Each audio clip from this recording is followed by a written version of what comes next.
All right, let's talk about something that's both deeply haunting and oddly majestic. Noble houses that never truly died. We've all heard stories about the grandeur of imperial aristocracy.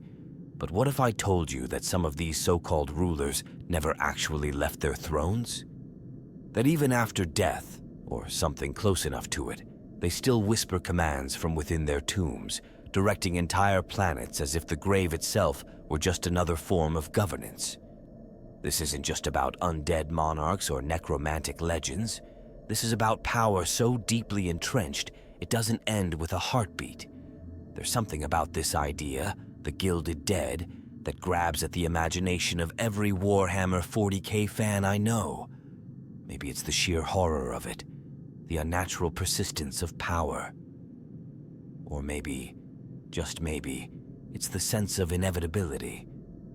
That in a galaxy where nothing truly lives free, death is no obstacle if you have enough wealth, enough legacy, and enough iron grip on your domain. That's not resurrection. That's control beyond the veil. And the name itself, Gilded Dead, hits like a ton of sacred marble. Not just dead, gilded, lavishly preserved, entombed in gold, marble, adamantium, almost worshipped. Their sarcophagi are not hidden in dusty crypts. They're enshrined in planetary capitals, guarded by generations of servitors, scribes, and adepts who still carry out their will like gospel. It's imperial feudalism taken to its most grotesque extreme, when the body dies, but the title lingers, echoing through vox relays and legal decrees long after the soul has vanished, if it ever existed at all. What makes this idea so compelling isn't just the aesthetic, though that's part of it. It's the grim poetry. The notion that some houses were so determined to rule that they engineered their own immortality, not through life extension or cloning, but by anchoring their dominion in ritual, bureaucracy, and fear. Entire worlds might still bow to rulers who haven't spoken in 1,000 years, because the system they left behind was designed never to question a corpse. You hear whispers across the fandom that certain planets in the segmentum obscurus haven't seen a living highborn ruler in millennia, that on some shrine worlds the nobles are more relic than person, yet laws are still passed in their names. And let's not even get into the Mechanicus Crypt servers that supposedly allow some nobles to transmit orders through their digitized remains. It's all deeply disturbing and absolutely fascinating. So if we're asking the question, are there noble houses that still rule planets from crypts? We're not just chasing ghost stories. We're diving into one of the most overlooked and possibly most horrifying truths of the Imperium. Power doesn't die, it calcifies.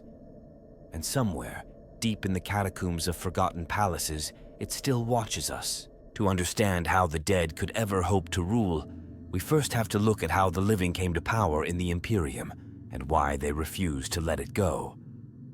The roots of aristocracy in the Warhammer 40K universe run deeper than most people realize. It's not just about titles or wealth or ancient bloodlines. It's about survival in a galaxy that doesn't forgive weakness. Noble houses didn't just appear overnight. They were built, fortified, and in many cases violently enforced as mechanisms of control across countless worlds. And in a regime where the Emperor is more god than man, the idea of local dynasties ruling planets with near absolute authority isn't just accepted, it's expected. During the Great Crusade and the early days of the Imperium, the Emperor knew he couldn't personally oversee every human world brought into compliance. So planetary governance was often delegated to loyal commanders, technocrats, and high-functioning families who pledged absolute loyalty. These individuals became the first seeds of the modern noble houses. They were entrusted with power, and in return, they promised to keep the tithes flowing and rebellion in check. Of course, over the millennia, those positions hardened into dynasties. And dynasties, especially in the grimdark future, don't fade away. They fester, calcify, and become permanent fixtures in their world's landscapes. You look at places like Necromunda or Vervoonhive, and you start to realize just how embedded these noble houses really are. On Necromunda, House Helmauer has ruled for literally 10,000 years. 10,000. 1,000. That's not just a bloodline. That's a political organism older than most civilizations in the galaxy. Even in the face of hive wars, rebellions, and Xenos incursions, these houses endure. Why? Because they're not just families. They're institutions, religions, economies, and memory structures all wrapped up into one gilded corpse. And in some cases, quite literally, a corpse. What really fascinates me is how being a noble in the Imperium is such a twisted, corrupted parody of what we might recognize from Earth's own feudal history. There's no sense of chivalry or duty. There's no ideal of protecting the peasantry. Being noble means having the right to command, to tax, to punish, and most importantly, to be above consequence. Entire systems revolve around this divine privilege. And when you really think about it, it makes perfect sense that such people would go to absurd lengths to retain their power, even beyond the limits of their own mortality. Some fans have theorized that many of these noble houses didn't even start off as true aristocrats. They might have been rogue traders, minor administrative officials, or even powerful mercantile guild masters during the early age of strife. But once they got their hands on a world and the Imperium rubber-stamped their authority, that was it. The families entrenched themselves like ticks in the planetary crust and never let go. Over time, they rewrote their own histories, invented genealogies, and constructed entire mythologies to justify their rule. Some even declared themselves direct servants of the Emperor's will, never mind that they'd never set foot on Terra. What's even more horrifying is how little the Imperium cares about the moral or ethical implications of this.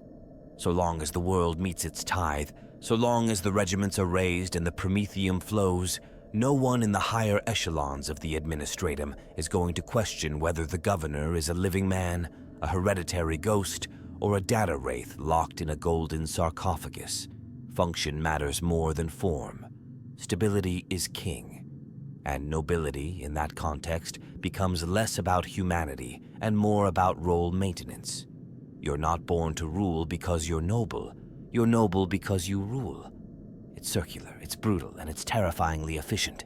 And from that perspective, it makes complete sense that noble houses would eventually push past even death itself. Why wouldn't they?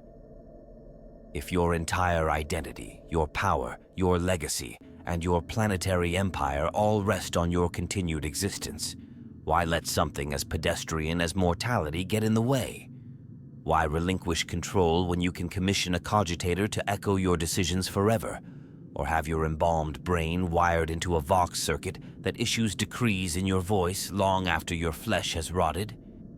That's the brilliance and the madness of the Imperium. It creates systems that demand absolute control, and then it leaves it to mortals, flawed, greedy, desperate mortals, to maintain them. The result?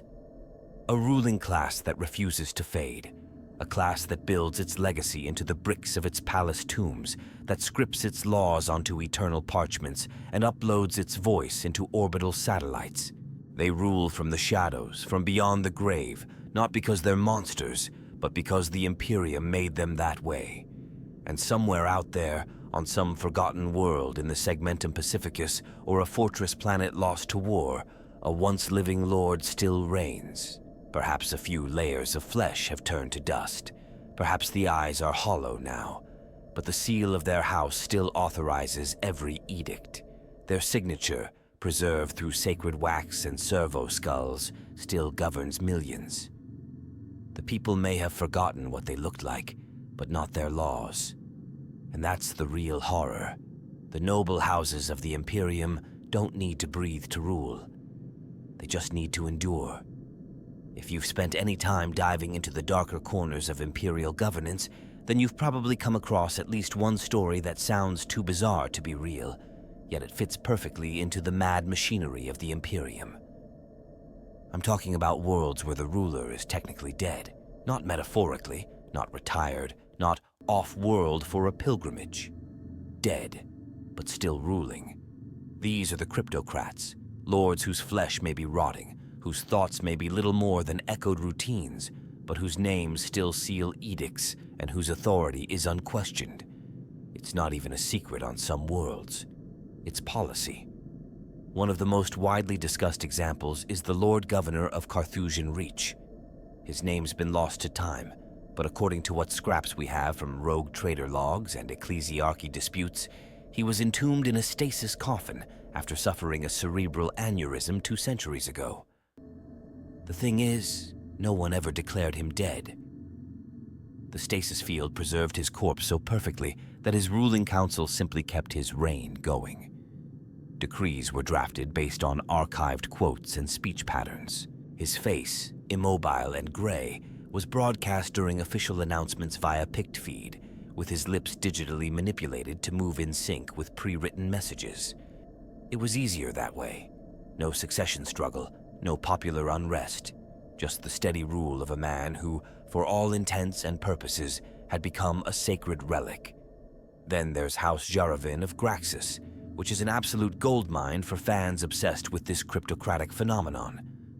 The ruling patriarch, Damius Jaravin, reportedly entered a form of chemical-induced suspended animation following a catastrophic poisoning attempt by a rival house.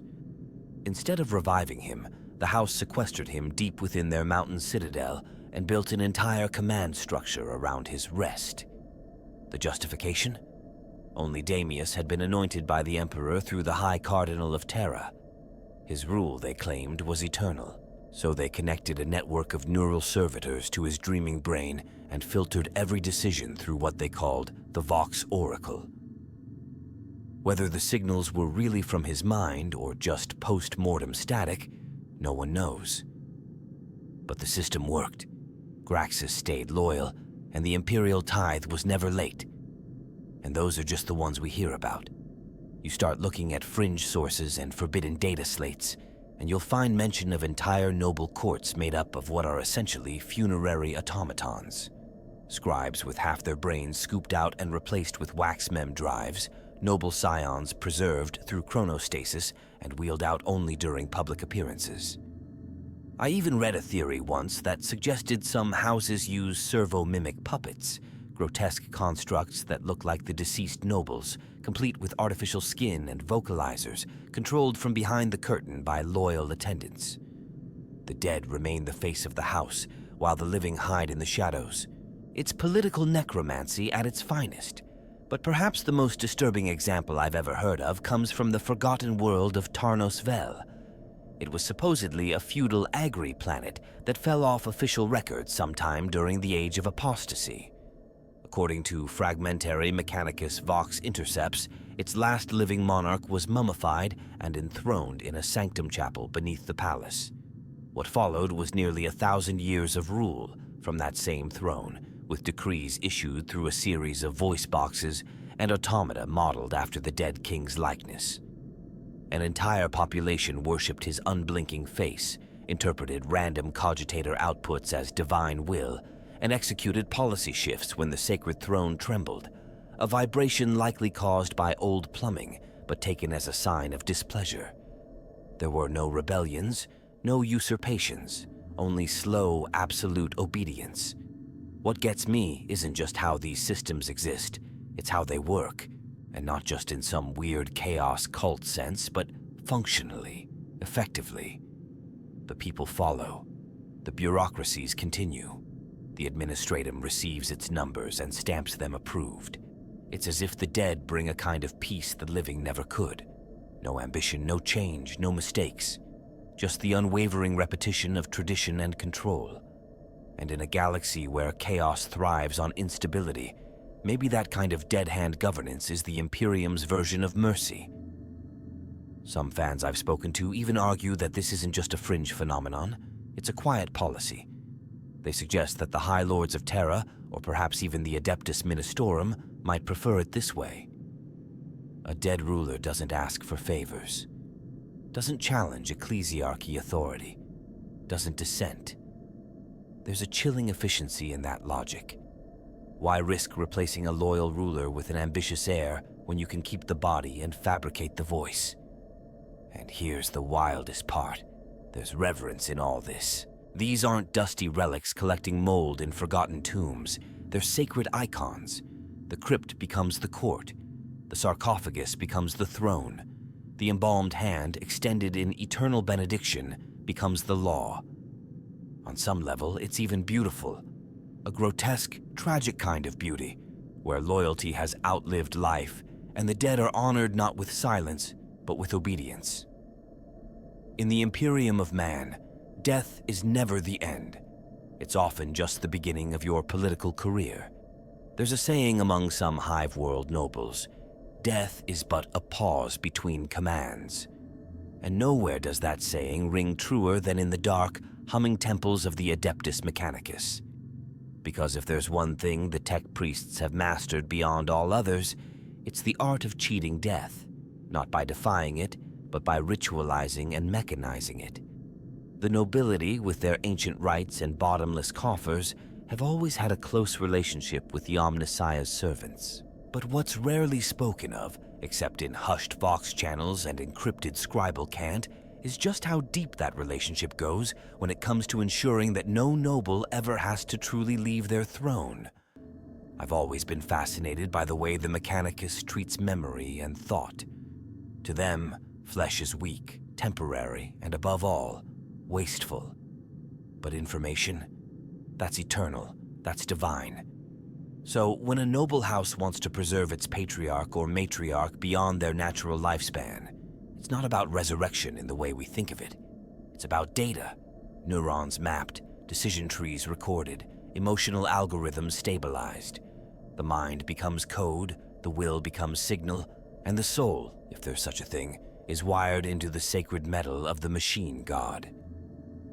On the forge world of Belarius Quintus, there's a long-standing practice known as the rite of neural ascendancy. It's performed only for the most worthy, typically high-ranking tech magi or noble allies who have served the Omnissiah's interests without deviation. The subject's brain is surgically extracted post-mortem and immersed in a blessed stasis ichor.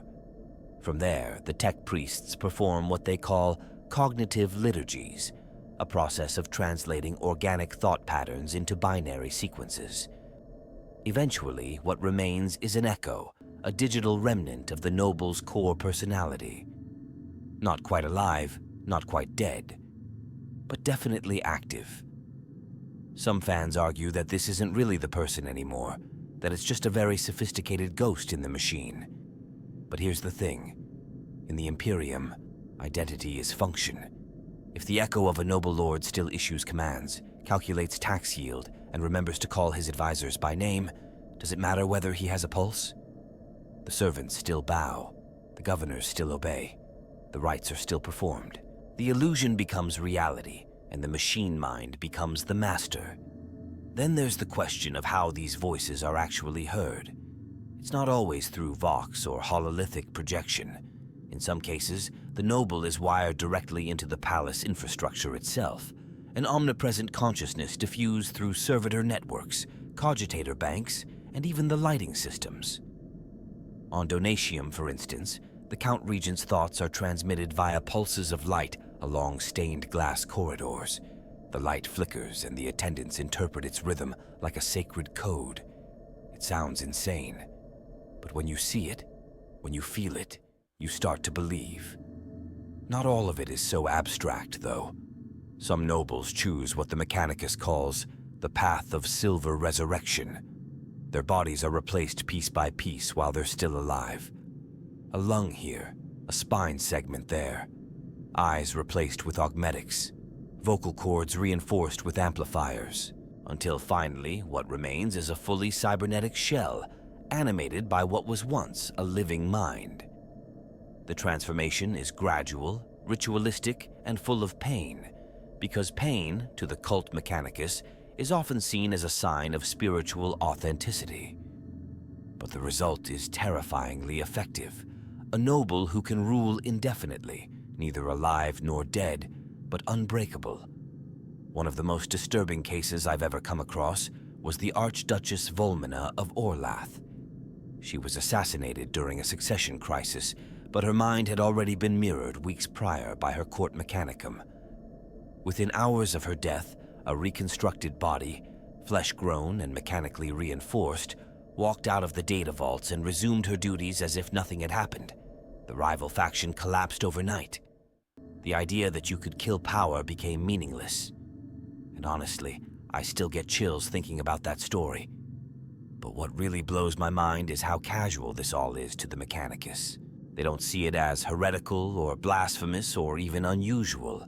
To them, this is simply part of the grand design, the preservation of useful command protocols, the continuation of stable hierarchies. They're not raising the dead, they're maintaining continuity. And the nobles? They don't resist. In fact, many of them beg for the procedure. Because in a galaxy where life is short, chaotic, and violently unstable, becoming part of the machine is the closest thing to peace you'll ever get. There's a fan theory I absolutely love that suggests entire sectors might be ruled by these machine lords. That behind the facade of regional governance lies a web of echo thoughts and digitized nobles, endlessly computing the fate of their domains. Not evil, not good, just cold, eternal authority, humming behind the walls like a cathedral built of gears and ghosts. In the end, it's not about immortality for these noble houses. It's about control, about the refusal to let go. And thanks to the Mechanicus, death is no longer a boundary. It's just a threshold, and for the right price, a doorway you can walk back through. There are worlds in the Imperium where the concept of change is almost heretical. Where history isn't something that unfolds, it calcifies. Where the same noble house has ruled for thousands of years, and yet the names on the official ledgers haven't changed in half that time. These are the Necropolises on the throne, entire planets where death is not the end of governance, but the very foundation of it. And once you start peeling back the layers of these worlds, it stops feeling like science fiction and starts feeling more like a living tomb built for power. I remember the first time I read about Narcissus Ultima. The name alone feels like a funeral bell. It's an administratum-class world buried in the Segmentum Solar, known mostly for its production of void ship plating and its absurdly rigid caste structure. What caught my eye was the mention of the Silent Regents. These weren't ceremonial titles or religious figures. They were actual dead nobles, mummified in electrocaskets, locked into cathedra chairs, and wired into a central authority hub.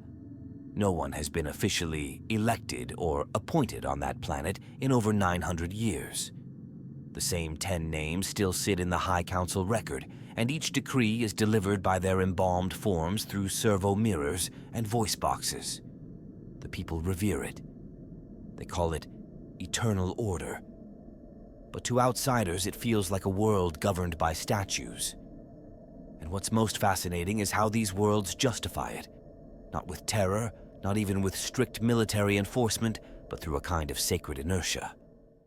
The system has worked for so long that breaking it is what feels unnatural. Families inherit servitude like it's genetic. Ministers are trained from childhood to interpret the will of their long-dead masters. Even marriages are arranged by algorithms programmed with the old lord's preferences. The lords may be gone, but their preferences aren't. They echo through data vaults, encoded in behavioral matrices and tradition loops that adjust with societal drift. It's control not by presence, but by legacy. Another planet that gets mentioned a lot in fan forums is Orbis Septrialis. You won't find much about it in official Imperial records, but according to old Cartographica fragments, it's home to the so-called dynastic mechanism, a structure believed to be half palace, half necropolis. The entire building functions like a giant decision-making organ. Noble mummies are stacked in throne sarcophagi within sealed chambers, and each is wired into a crypt logic system. The system reads decay rhythms, heat fluxes, and chemical seepage, converting them into data points that feed into the planetary governance AI. Policies are derived based on which dead noble outweighs the others in influence, determined not by votes or logic, but by posthumous chemical analysis. It's like a parliament of corpses, and somehow it still produces functioning results. This is what I mean when I say death is a tool in the Imperium. It's not feared, it's monetized, structured, folded into governance like mortar into stone. And these necropolis worlds are a reflection of that thinking taken to the extreme. It's not that people don't know the rulers are dead. It's that they don't care. Or maybe they prefer it that way. After all, a dead lord never changes taxes, never starts a war, never gives favor to a rival house. The policies stay the same, the rituals repeat, and everyone knows their place. A friend of mine once joked that these systems are the closest thing the Imperium has to peace, and I can't even argue with that. There's something brutally elegant about it, especially when compared to the chaos that reigns elsewhere.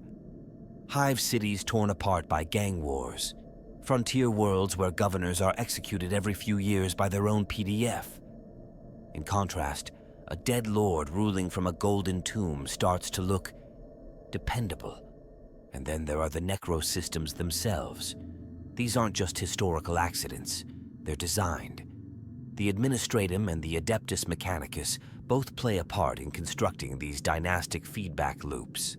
Legacy algorithms, redundancy chains, cogitator-bound succession protocols, entire worlds run on dead men's routines.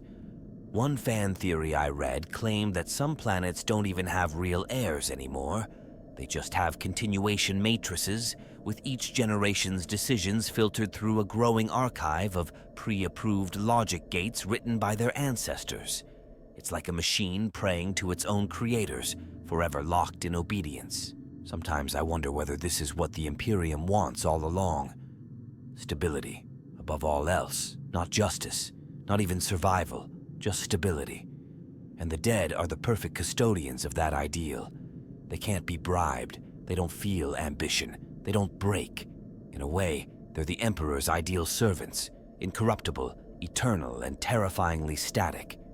So yeah, these Necropolis worlds might seem nightmarish from the outside, but for many of their citizens, they're a sanctuary, a place where nothing changes and nothing ever really ends, where your grandfather served the same house as you do, and your grandson will do the same. That kind of loyalty can't be enforced. It has to be built over centuries of unbroken tradition, and in the Imperium, that tradition often wears the face of the dead. Somewhere deep in the dust-ridden archives of the Nocturne Enclave, I stumbled across a single phrase that haunted me for weeks. The Lord of Karnus does not breathe, but his command is law.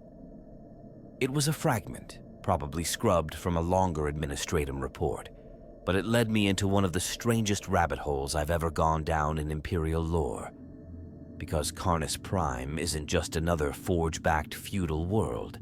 It's one of several planets rumored to be ruled by what fans have come to call the living dead dynasties, noble houses whose seats of power are occupied not by the living, but by entombed minds, ceremonial corpses, or something in between. Karnus Prime, in particular, gets cited a lot in off-record Vox threads and banned Skolum journals.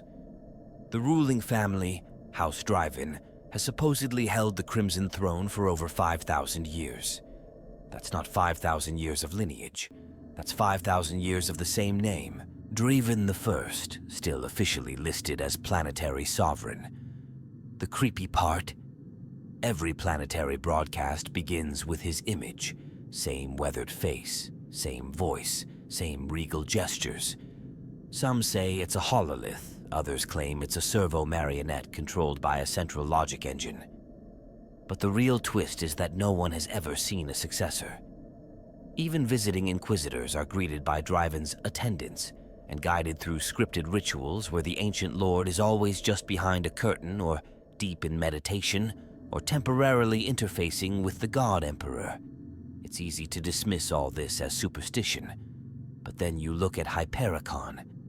This one comes up constantly in fringe Mechanicus chatter, more technical than mystical, but no less disturbing. Hypericon is a shrine world orbiting a neutron star, barely hospitable, and yet it's described as functionally perfect. No rebellions, no supply chain interruptions, no heresies reported in over 2 millennia. The ruling family, House Laurentis, is listed in the archives, but only under one entry, Archon Priest Laurentis V. No predecessors, no successors, just V, not the fifth, just V. Mechanicus schematics show the palace is built around a structure known as the Mind Heart. Fans speculate it's either a suspended brain matrix, kept alive through stasis pulses, or a digitized mind running 1,000 decision nodes simultaneously. One theory even claims the entire planetary bureaucracy is run through a single voice, a synthetic echo of Laurentis Fife that updates daily protocols by singing binary canticles through the planet's atmospheric resonators. Whether or not that's true, it gives me chills just imagining it. A world ruled not by a person, but by a legacy distilled into vibration and faith. And then there's the infamous Domus Immobilis. The name alone gives away its story, the Unmoving House. Not many people even know where it is. Most agree it's somewhere near the Segmentum Pacificus, possibly swallowed by warp storms or bureaucratic neglect. But the stories persist. It's said to be ruled by the body of Lady Caltheria, a noble who supposedly swore never to leave her throne until the galaxy knew peace.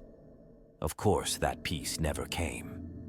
But no one ever declared her reign finished.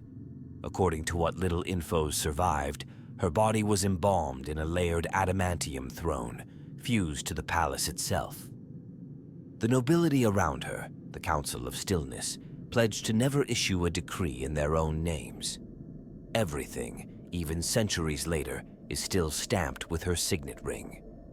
Some speculate the ring itself is now part of a servo mechanism that scans and approves documents, running decisions through predictive logic simulators trained on her historical rulings. Others think the entire palace has become a sort of shrine CPU, where the floor plates transmit data to remote cogitators and the air itself hums with latent governance code. There's something undeniably tragic about all this. These dynasties aren't just holding on to power, they're doing it in a way that erases all signs of life. They become mausoleums that walk, speak, and enforce planetary policy. Fans have drawn parallels to Necron tomb worlds, but I think that it misses the point. The Necrons wanted immortality. These noble houses just want control, even if that means giving up everything human in the process. Some theorists believe there are more of these worlds, dozens, maybe even hundreds, kept deliberately hidden by the Administratum. Not because they're shameful, but because they're too effective. They never ask for support. They never disobey. They always meet the tithe. Why mess with that? If a world is loyal, who cares if it's being ruled by a corpse wired into a throne or a voice box in a marble sarcophagus? I can't say whether these stories are true in every detail. Some might be warped by time or fan embellishment, or the sheer insanity of the galaxy we're trying to make sense of.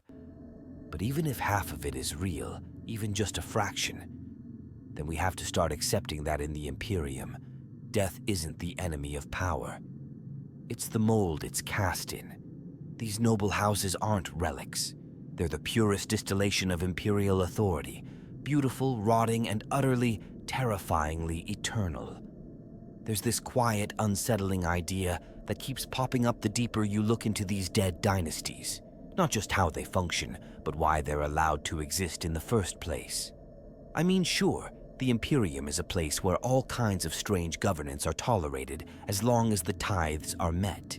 But when entire planets are ruled by embalmed corpses and digitized whispers from golden crypts, you start to wonder, why hasn't the Administratum shut it down? Why do they let the dead rule? And the more I think about it, the more I come to one grim conclusion. They prefer it that way. From the point of view of the Administratum, a dead lord is the perfect governor. Let that sink in for a moment. He doesn't make demands. He doesn't change policy. He doesn't rebel. He doesn't ask for favors, resources, or military assets unless the same request has already been filed and approved 100 times before. He is pure continuity, pure efficiency. And in a galaxy where deviation often leads to disaster, there's nothing more valuable than a cog that never slips out of rhythm. A lot of fans talk about the Administratum like it's some kind of bloated, mindless bureaucracy, and honestly, they're not wrong. But buried in that mountain of parchment and protocol is a survival instinct sharper than most predators in the galaxy. The Imperium doesn't crave progress, it craves stability. And what better symbol of that than a noble house so entrenched in its rituals, so calcified in its hierarchy, that even death can't shake its grip. Imagine being a mid-tier administratum scribe reviewing a planetary compliance report. You see that a world ruled by House X has maintained 100% tithe quotas for the last 1,500 years. No recorded uprisings, no regime changes, no heretical anomalies. And yeah, maybe you notice that the same name has appeared on the declarations for the last 20 lustrums. But what are you gonna do? Launch an audit? Send a team of adepts to crack open a palace that's functioning better than half the segmentum? Of course not. You rubber stamp it. You pass it along. And the machine continues. Some people even theorize that there are entire departments within the administratum that specialize in managing these static worlds. They have euphemisms for them: eternally governed sectors, zero-variance dynasties, legacy-throned principalities. These teams don't investigate, they preserve. They help smooth out reports, buffer Vox delays, reauthorize aged seals. Their job isn't to challenge the illusion, but to maintain it. Not because of laziness, but because it works. It keeps the wheels turning. What fascinates me the most is how this strategy benefits more than just the scribes. For the ecclesiarchy, these immortal rulers are practically saints. Think about it. A noble who died but continues to rule in the emperor's name? That's not blasphemy, that's a miracle. On more than one planet, embalmed lords have become semi-religious icons, surrounded by chapels, incense, and litanies praising their eternal vigilance. It's governance turned into worship. And when the people believe, control becomes effortless. There's even a line of thought in certain Inquisition circles, mostly Ordo Hereticus fringe cells, that suggests some of these noble houses are deliberately preserved by higher powers within the Imperium to avoid the chaos of succession. Succession is messy. It breeds ambition, infighting, civil unrest. But a dead lord? He already made his decisions. He can't play politics anymore. He can't be corrupted because he's already calcified into ritual. His rule becomes law in its purest, most unchanging form. It's a kind of incorruptibility achieved not through virtue, but through death. And honestly, when you look at how fragile the Imperium really is, how it survives not through strength, but through sheer inertia, this starts to make terrifying sense. Every planetary governor, every highborn regent is a potential risk. They might have ambitions, they might have dangerous ideas, but a mummified noble enshrined in a mechanized tomb and voice looped through servo-cherubs? That's safe. That's predictable. That's perfect. It's gotten to the point where some fan circles even speculate that the concept of living rule might eventually phase out in certain regions of the Imperium. That dynasties will train their heirs not to live the role, but to record themselves, build digital minds based on years of policy decisions, lock their personalities into synthetic matrices, and choose the moment they step down and become eternal rulers. Not just deathless in body, but deathless in bureaucracy. And maybe that's the scariest part. This isn't just about a few creepy planets. It might be the future of Imperial governance. A future where lords don't die, they just get archived. Where the throne becomes a sarcophagus, and leadership becomes an executable file. It's cold.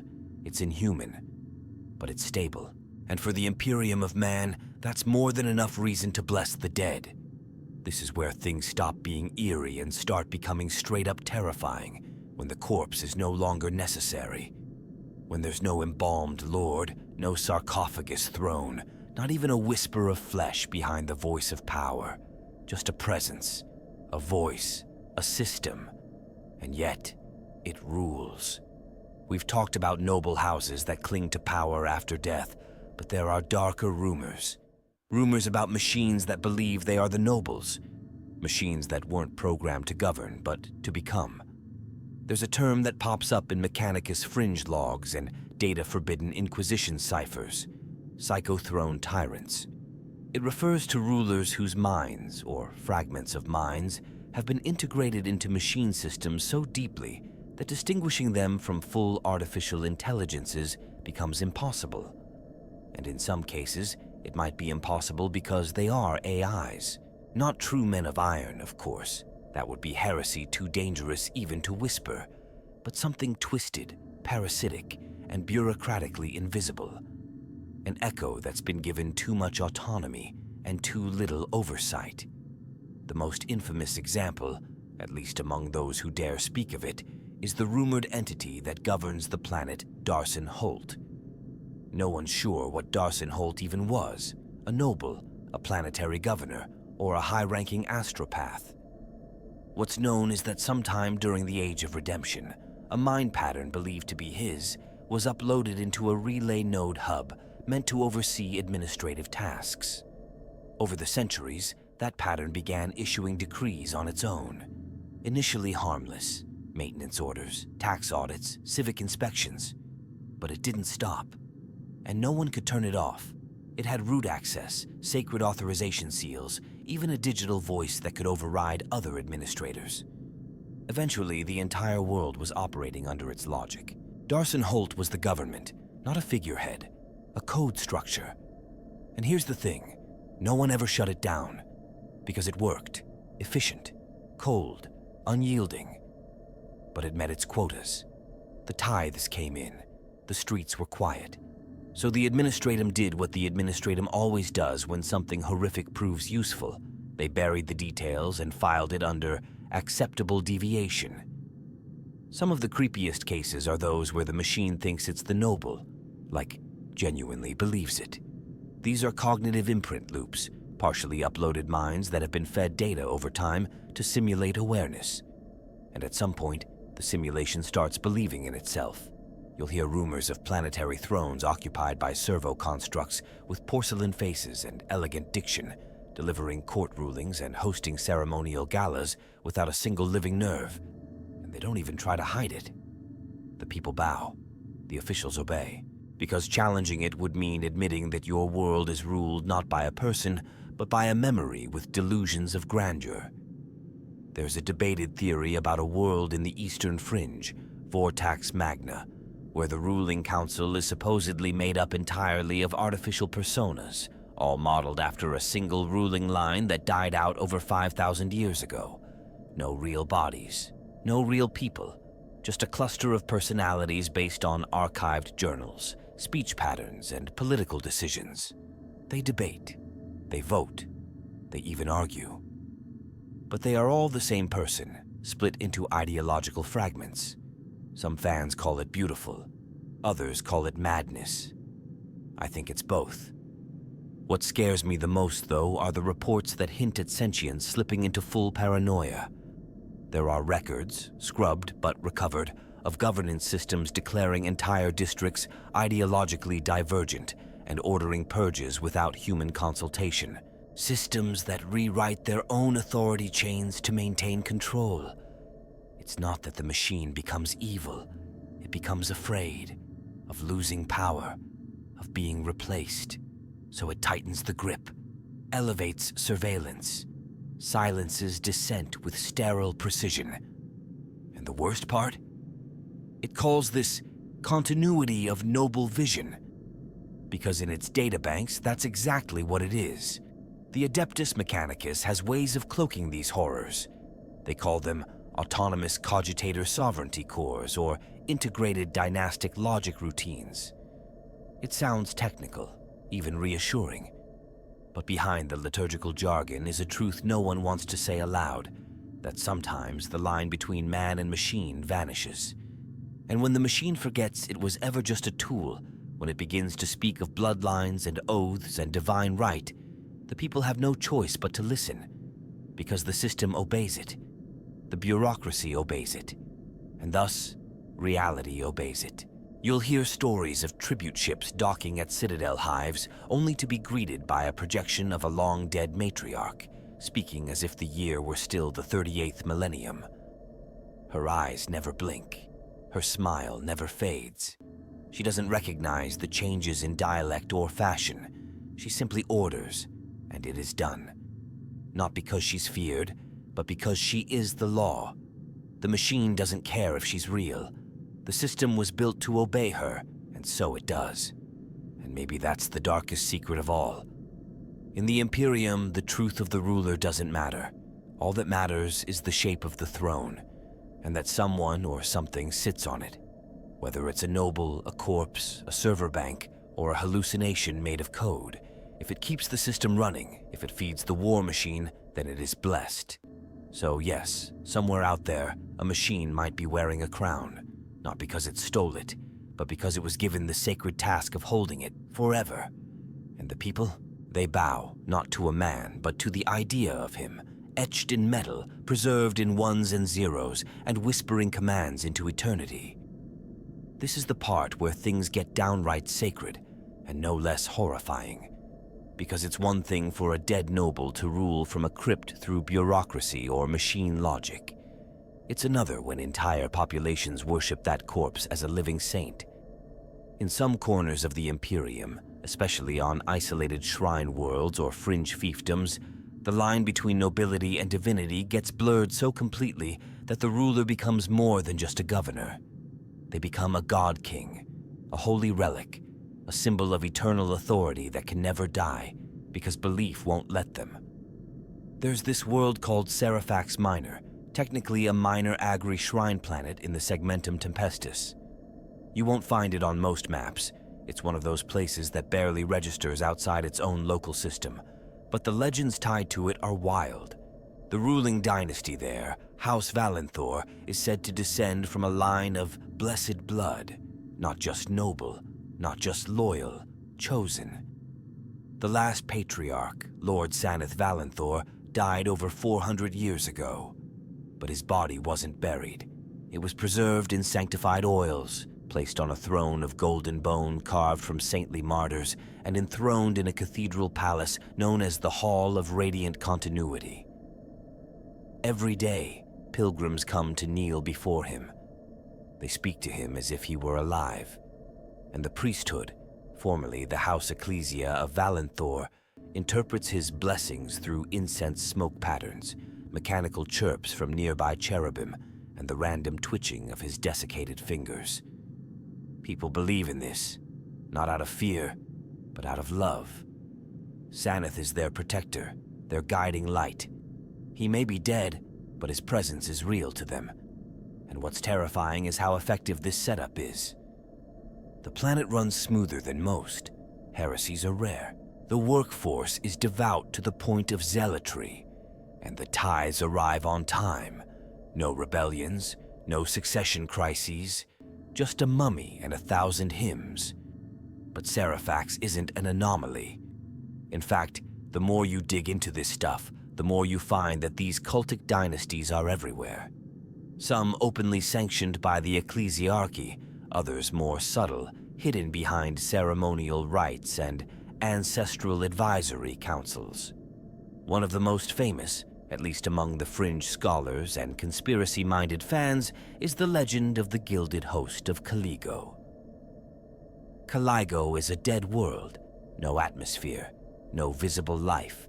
But on the surface, built into a collapsed moon temple, is a palace that still glows with artificial light. Inside it are said to be 9 perfectly preserved nobles, each encased in crystal stasis cells, their bodies adorned in gold leaf and armor so ancient it predates the heresy. The locals from nearby void stations believe these nobles are the angels of the Emperor, sent to one day rise again and lead humanity to salvation. Some whisper that once every century, a Vox signal pulses from the palace, untraceable, encrypted, but filled with high Gothic invocations no machine could fake. To this day, pilgrims risk death traveling across empty space just to pray at the foot of that shattered moon. What's especially interesting is how these cult-based rulers bypass typical power structures. In many cases, there's no standing army, no PDF presence, no administrative oversight. The control isn't maintained through force, it's maintained through myth. People enforce the laws themselves, not because they fear punishment, but because breaking the law would dishonor their saint king. And let's be honest, fear can be broken. But faith? Faith is unshakable. Faith can endure generations. I've read accounts of religious processions that carry the bones of noble lords through city streets, letting the people touch their reliquary robes for blessings. I've seen pics, though they're probably fakes, of planetary councils sitting in front of ossified kings, asking for judgment and waiting for servo chimes or omens before they act. In one report, probably apocryphal but still chilling, a noblewoman named Calissa Vorn was said to bleed rosewater from her lips after death. Her body now rests in a glass tomb, where supplicants gather to drink from the condensation that forms on the inside, claiming visions and divine dreams after. And again, the administratum doesn't stop this, because it works. You'll even find a few whispers about planets where the ecclesiarchy itself encourages this kind of governance. After all, what's better than a noble who literally cannot sin anymore? Who can't betray the emperor because they've already died in service to him? These dead lords become pure symbols of loyalty. You don't question them, you worship them. And if the priesthood happens to speak on their behalf, well, who are you to argue with the will of the blessed? There's a sad beauty to it, honestly. In a galaxy of fire and blood, these people find peace in a corpse. They find purpose in ritual. They keep their communities alive by tying their lives to the legacy of someone who no longer even breathes. It's not rational, but the Imperium isn't built on reason. It's built on devotion, and in some cases, that devotion calcifies into something that's indistinguishable from fanaticism. Or maybe that's the point. Whether it's a sainted king, a mummified matriarch, or a bone-thrown prophet, these cult dynasties aren't accidents. They're what happens when the Imperium's obsession with legacy, obedience, and sanctity merges into something eternal. Something that doesn't end when the last breath fades, but only begins. Here's the part that gets under your skin, not because of the politics or the machines or the sarcophagi, but because of the people, the ordinary citizens, the hivers, the serfs, the scribes, the devout, the billions who kneel before a throne and don't care, or don't want to care, that the figure seated on it hasn't blinked in centuries. Because here's the truth no one likes to admit. The Imperium doesn't just tolerate dead rulers. It needs them. And the people, more often than not, they accept them. They want them. Maybe even love them. Why? It's easy to scoff from the outside, to say that it's brainwashing or religious fervor. But the more I've thought about it, the more I think it's something deeper. A cultural survival instinct. In a galaxy so violently chaotic, so relentlessly uncertain, the idea of a ruler who never changes, who never dies, who never suddenly shifts policy or favors is comforting in a way that life rarely is. It's a lie, but it's a beautiful one. You grow up on a world where you're told the same noble has ruled for 1,000 years. You see the same portrait in the chapel, the same voice broadcast during proclamations, the same hand raised in eternal benediction from a golden plinth. You believe, not because you're stupid, but because belief is easier than doubt. Doubt gets you killed. Doubt is dangerous. But belief? Belief gives your suffering meaning. It makes the lash of the overseer feel like holy punishment. It makes your starvation feel like penance. And it makes your ruler seem immortal, not because he is, but because your world would fall apart if he wasn't. Some fans have theorized that many of these populations genuinely don't know their rulers are dead, and that might be true in some places. But I think it's more insidious than that. I think they do know, or at least suspect, and it doesn't matter, because the form remains. The throne is still filled, the rituals are still performed. Whether the body behind the mask is breathing or not is irrelevant if the illusion is unbroken. The people aren't clinging to a lie, they're clinging to order. There's also something deeply philosophical at play here. In a society like the Imperium, where identity is tied to duty and duty is tied to function, the idea of a ruler becomes more symbolic than personal. The Lord isn't a man. He's a position, a pattern, a set of decisions that define the flow of power. As long as those decisions continue, as long as that pattern persists, the ruler is alive. In a sense, death becomes meaningless. Biological decay is just an inconvenience. The soul, they would say, still governs, even if it does so through a speaker grill or a servo puppet.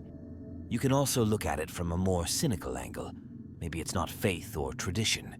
Maybe it's just exhaustion.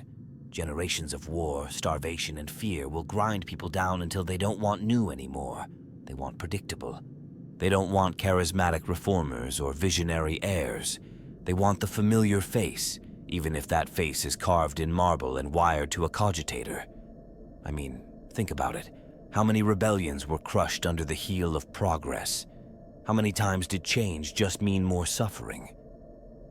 In that context, a dead ruler isn't a curse. It's a relief.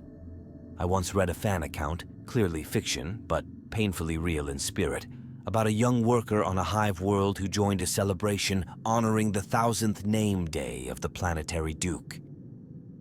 The child asked if the duke would ever come outside, and the priest simply said, "The duke is always here, child, in the law, in the grain ration, in the silence between the curfew bells." That's when it hit me. These people aren't submitting to a man.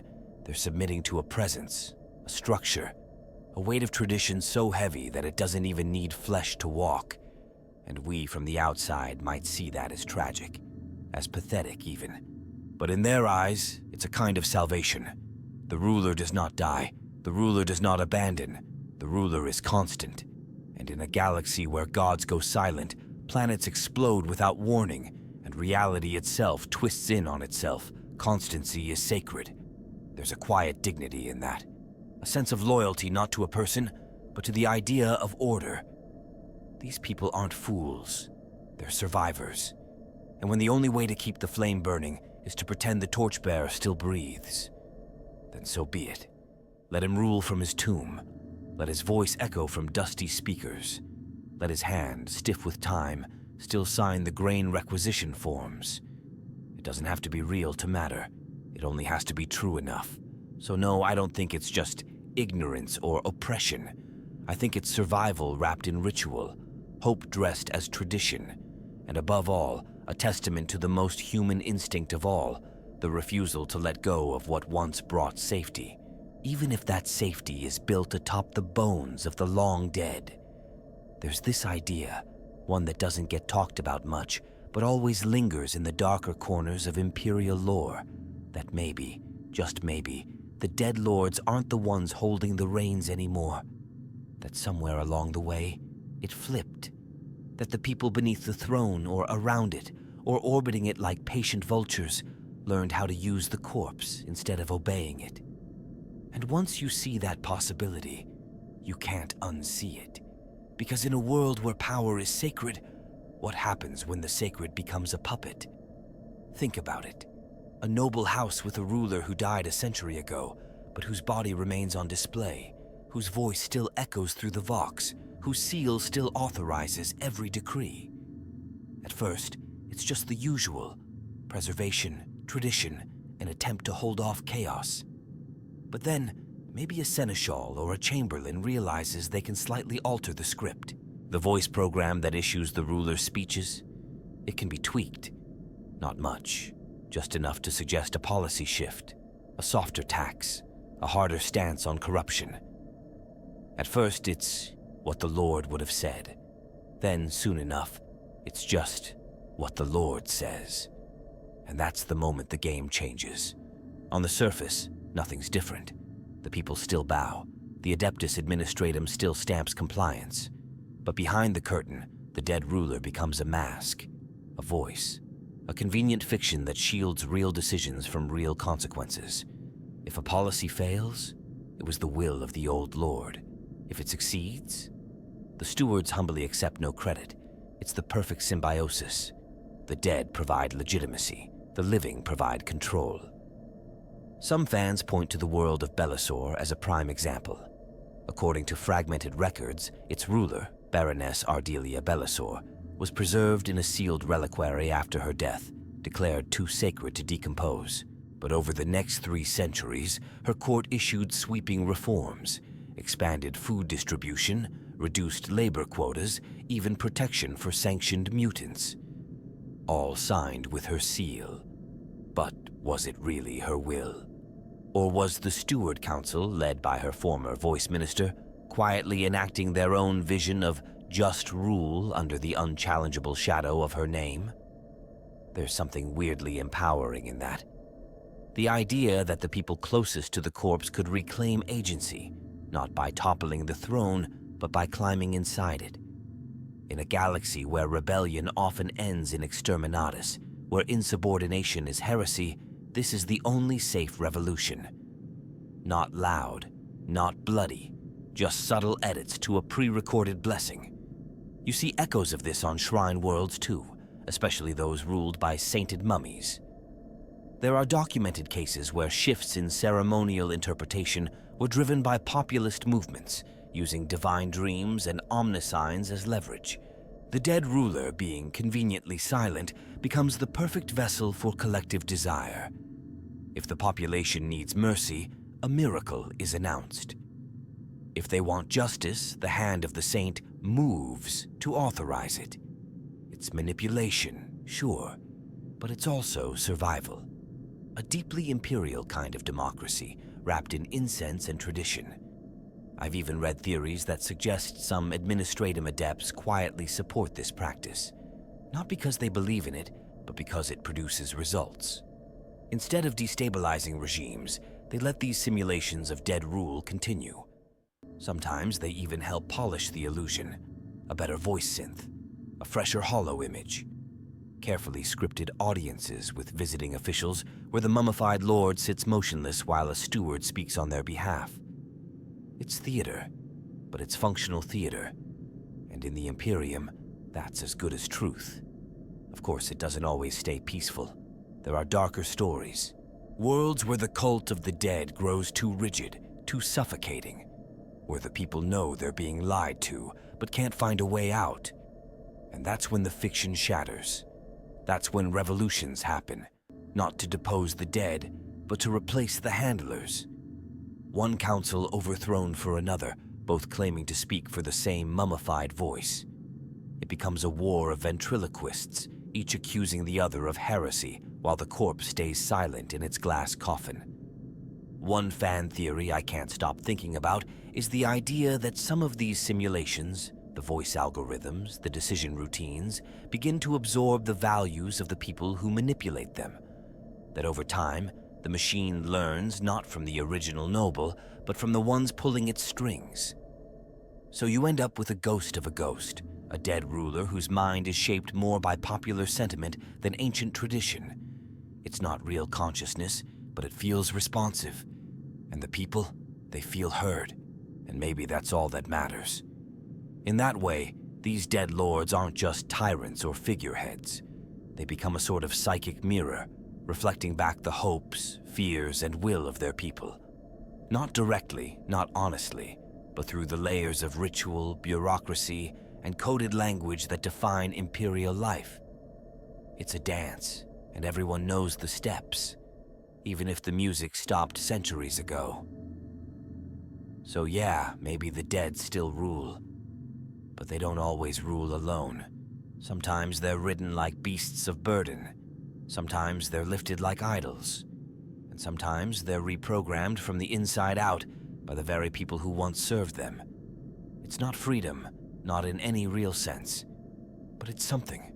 A breath of movement inside the tomb, a flicker of will beneath the golden mask. And in the Imperium, that's more than most could ever hope for. So, do the dead really rule? After digging through everything, from the gilded sarcophagi to the silent vox chambers, from the holy thrones guarded by incense-drunk priests to the cold logic engines that speak in noble dialects, I'm honestly not sure which answer is scarier, that they don't, or that they do. Because either way, something fundamental about the Imperium changes. If they don't, then the entire system is a lie built on corpse theater, upheld by fear, tradition, and carefully manufactured illusions. But if they do, if these mummified lords and digitized ghosts actually hold real functional power, then we're looking at a form of rule so alien, so far beyond death, that it makes even the darkest Imperial institutions feel almost humane by comparison. There's something about this concept that's so uniquely Warhammer. It's not just dystopia. It's beautiful, baroque, a apocalyptic decay. This isn't the cold, sterile efficiency of an AI dystopia or the screaming madness of chaos cults. This is something slower, more solemn. Power not grasped but entombed, not enforced with fury but calcified in ceremony. A despotism of silence, a throne where the voice of tyranny doesn't bark or rage, it just endures.